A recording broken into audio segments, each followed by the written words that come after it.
भारत के सबसे पुराने राजनीतिक परिवार का वारिस राहुल गांधी। लेकिन जब इंडियन आर्मी पर हमला होता है तो चाइना से जवाब नहीं आता, जवाब आता है राहुल गांधी से, और वो भी इंडियन आर्मी के खिलाफ। और शहजादे को अब इसीलिए इलाहाबाद हाईकोर्ट से फटकार भी लगी है।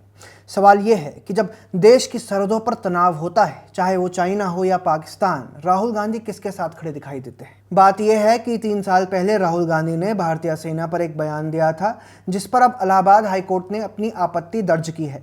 तो पहले देख लेते हैं कि राहुल गांधी ने क्या कहा था। जो हमारे जवानों को अरुणाचल प्रदेश में पीट रहे हैं, जो हमारे जवानों को अरुणाचल प्रदेश में पीट रहे हैं, मैंने कहा हिंदुस्तान की प्रेस मुझसे इनके बारे में एक सवाल नहीं पूछेगी। सच था, सच था।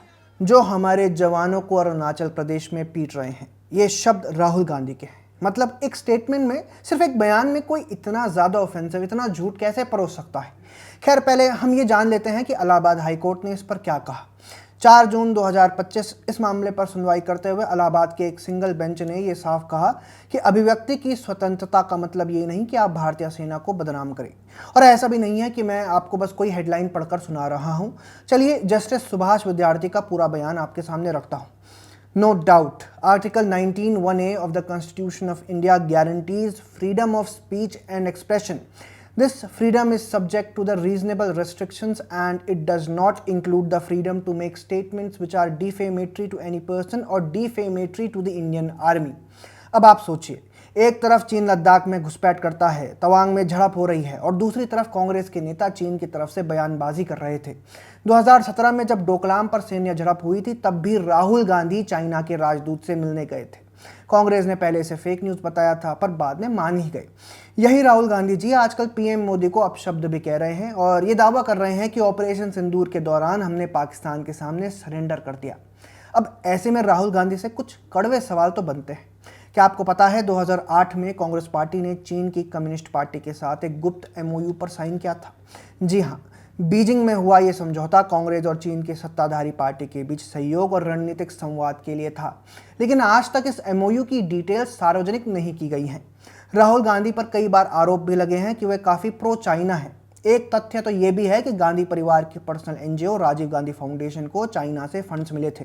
लोग इस पर सवाल उठाते हैं कि कहीं चाइना से नज़दीकी का शायद यही कारण हो, और यही राहुल गांधी कहते हैं कि मोदी सरकार ने पाकिस्तान के सामने सरेंडर कर दिया।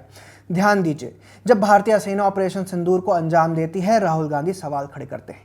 क्या उन्हें भारतीय सेना की बहादुरी पर भरोसा नहीं, या फिर वो दुश्मनों के नैरेटिव को आगे बढ़ा रहे हैं? हमारे जवानों ने चाइना वालों को खदेड़ा, लेकिन राहुल मानते हैं कि हमारे जवान पीटे गए।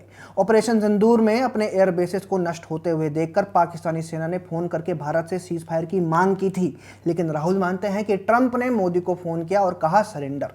क्या राहुल गांधी को ये नहीं पता कि ऐसे बयानों से सेना का मनोबल कमजोर होता है और दुश्मनों को प्रोपेगेंडा फैलाने का अवसर मिलता है? इलाहाबाद हाईकोर्ट ने एकदम स्पष्ट शब्दों में वह बात कही है जो शायद हर भारतीय राहुल गांधी को कहना चाहता है। सेना के एक रिटायर्ड अधिकारी की शिकायत पर कोर्ट ने राहुल गांधी को नोटिस जारी किया और अब मुकदमा चलेगा।